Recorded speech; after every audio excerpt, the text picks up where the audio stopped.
It is Friday, February 27th, and from WBHM News, I'm Richard Banks with today's headlines. Death row advocates are ramping up support for an Alabama man scheduled for execution next month.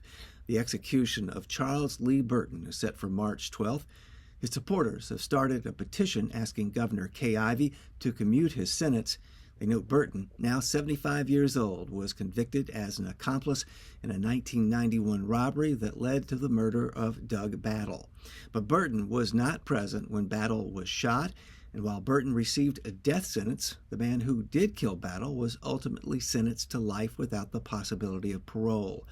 Battle's daughter has told the Alabama Attorney General that she does not want the execution to proceed, and several faith leaders have also asked that Burton receive clemency. WBHM asked an Ivey spokesperson if the governor was considering that request for clemency, but we did not immediately hear back. A school prayer bill fails its first test in the Alabama legislature. The measure was filed by Reed Ingram, a Republican in the State House representing the Montgomery area. The legislation calls for a constitutional amendment to be placed on the ballot that would require all local school districts to vote on whether to permit voluntary prayer or devotional readings in schools. The bill would allow the state to withhold up to 25% of a district's state funding if that district fails to conduct the vote.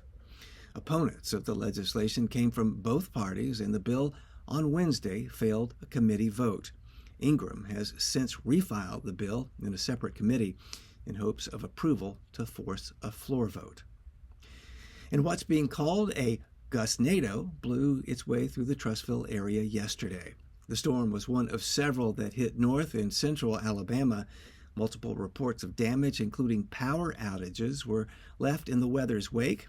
According to local weather forecaster James Spann, a gustnado is a brief, shallow, surface-based whirlwind that forms along the leading edge of a thunderstorm.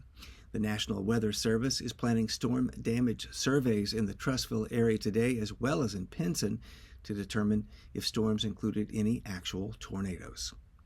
You'll find more news anytime at WBHM.org. Take care.